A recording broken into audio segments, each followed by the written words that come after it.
Well, at least we've got a washing machine on board now.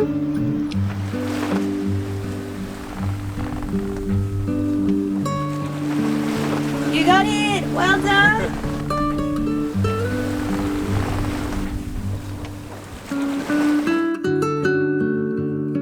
Welcome back. We're in the middle of the Atlantic Ocean on our little sailboat Skua, a Tayana 37 from 1976. We're headed from the Canary Islands to the Caribbean.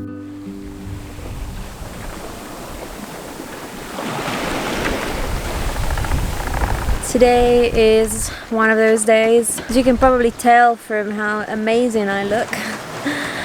It was a sleepless night, so I was furling and reefing and going on deck to untangle lines during my on watches and not sleeping on my off watches because of how crazy noisy and rolly it was. Just feeling a bit groggy, feeling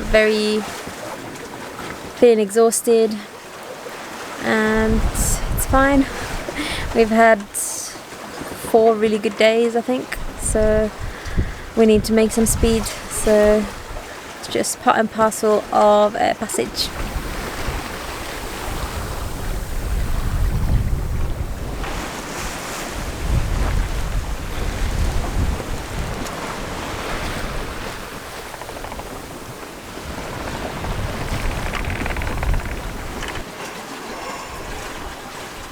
Wakey wakey. Did you sleep? Yeah, I slept for like 3 hours this afternoon. Deeply or? Yeah, I think so. I think I woke up once, but I feel a bit refreshed. Definitely a lot better than when I went down. Felt like a zombie when I went down. It's like really groggy and tired. Now I feel a bit better. I really do have a coffee, but it's not that long till I go back off watch again now. It's like 4 p.m. Yeah. So I'll be off watch again at 10 and I want to sleep then, so I'll have a cup of tea. Sort me out, some biscuits or something. Decaf. Calf. Calf.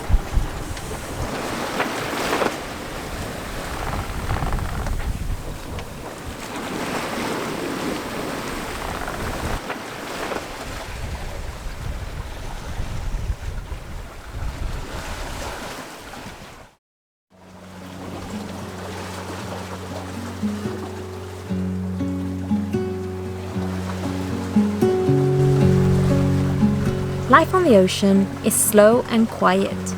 Most days, the conditions only allow us to sit in the cockpit or lie in bed. So keeping busy doing little chores and getting small projects done is essential to staying sane.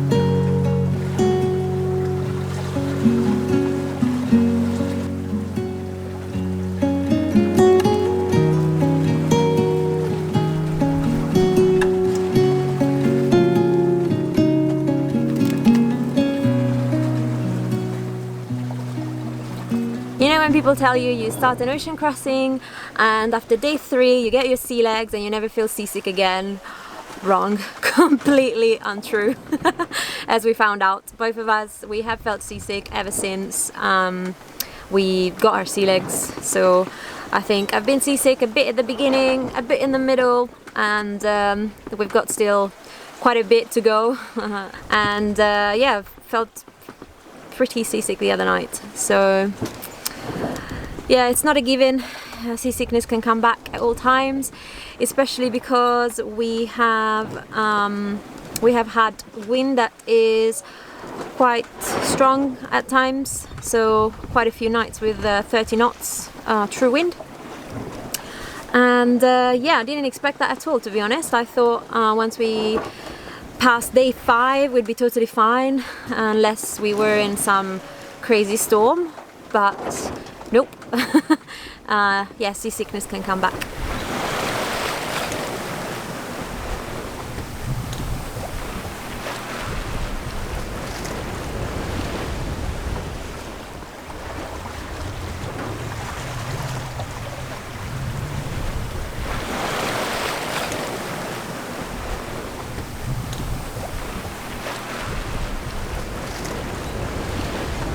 So up to day 15, I never even thought about walking, I have to be honest.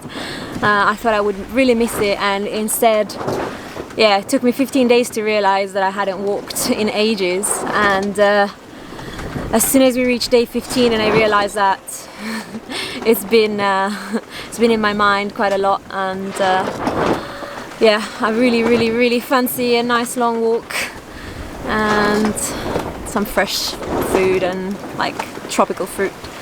Really looking forward to that.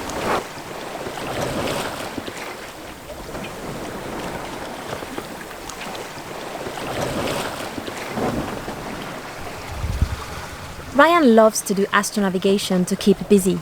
The further we sail, the more accurate his measurements become.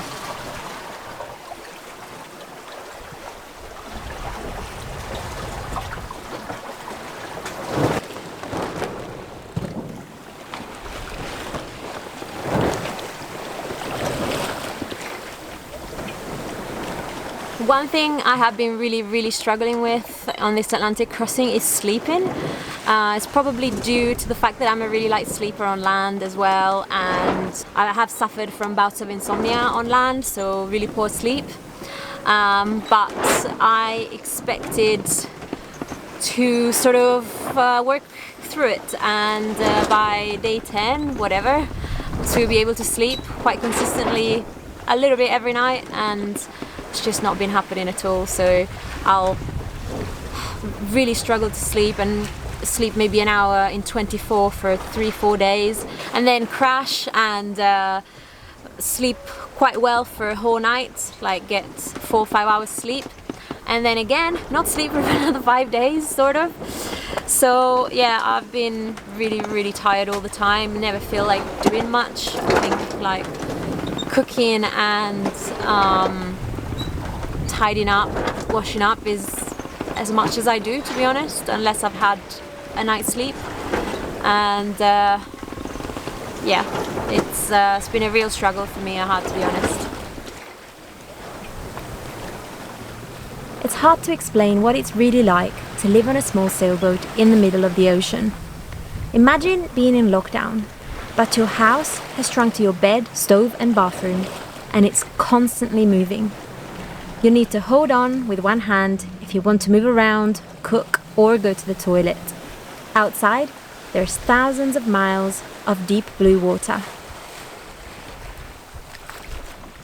This is day 18. It's the 18th of March 2020. Without access to the internet, we don't know that COVID-19 has become a pandemic and spread around the world. Our friend Jenny tells us by a satellite message that the French islands, where we are headed, are closing down, so we alter course for Grenada. We assume the islands don't have the infrastructure to cure the virus, so they're closing down as a preventative measure. Little do we know that my hometown in Italy is struggling to bury its dead, and the UK will go into lockdown in 5 days' time. We still have 900 nautical miles to go, and the world will be a different place when we land.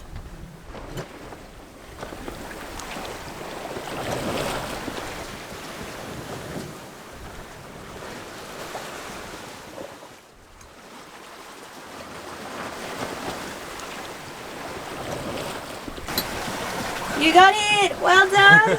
At last we got a decent mahi on the Atlantic. Nice! Definitely a female, huh?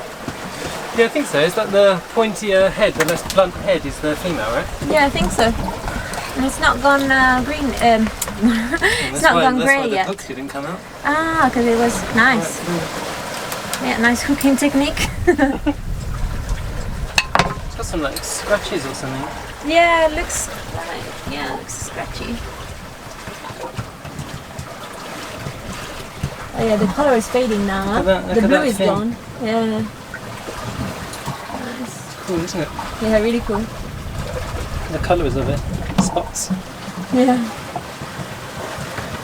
Right, we better fillet it before the sun goes down, huh? Yeah, it's not too far away.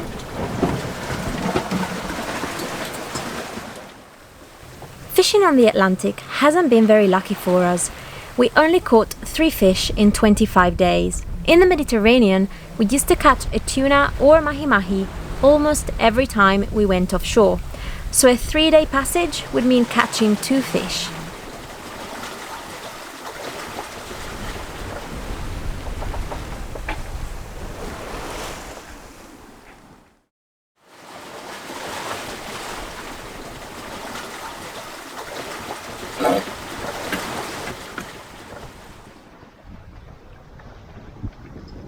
Today we wake up to some dark clouds, so we reef the mainsail and prepare to get hit by a squall.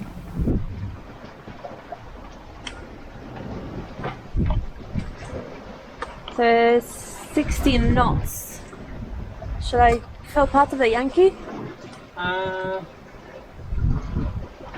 just see for a minute. Okay. Because that cloud looks like it's nearly passed over, you know? Yeah.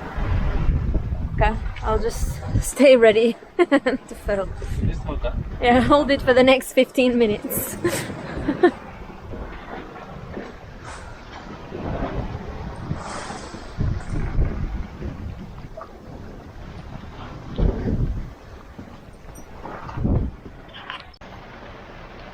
Then the rain comes.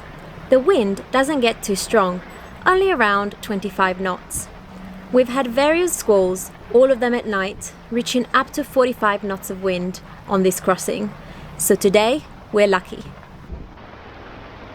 Well, at least we've got a washing machine on board now. The perks of heavy rain.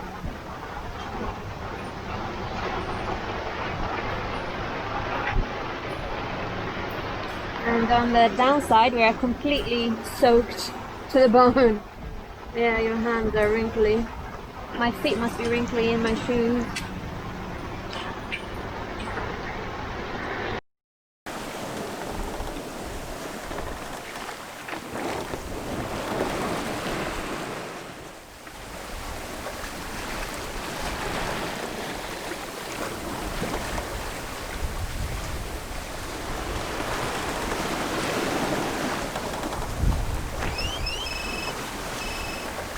So now that we're getting close to the end, what do you think about the trade winds? Like, are they what you expected?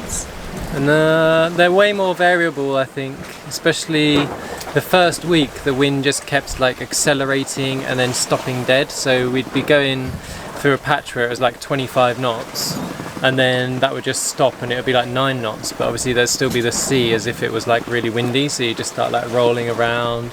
So like every 6 hours we were like putting the engine on and like just to move the boat forward a bit until the wind built back up again. That was pretty hard work.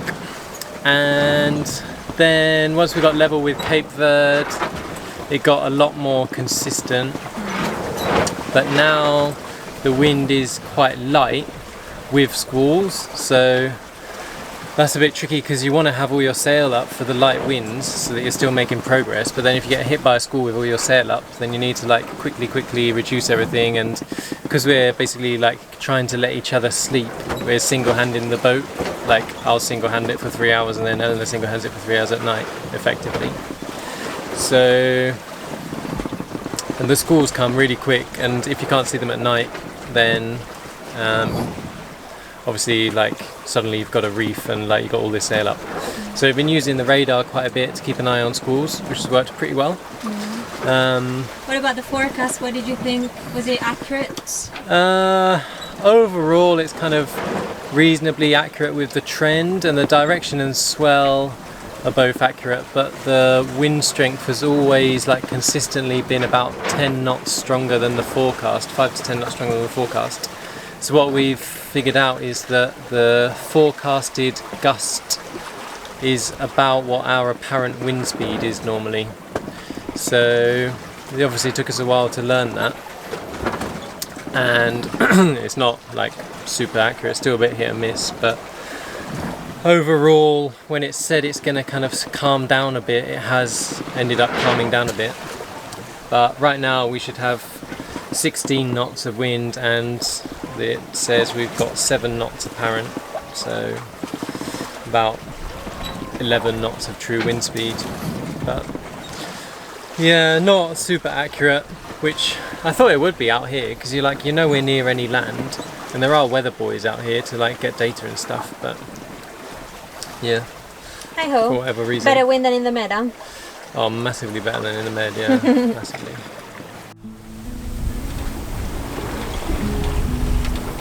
Thanks for watching. If you enjoyed this video, subscribe and give us a like. If you wish, you can help us keep these free videos coming by supporting our production on Patreon or by sending us a PayPal donation.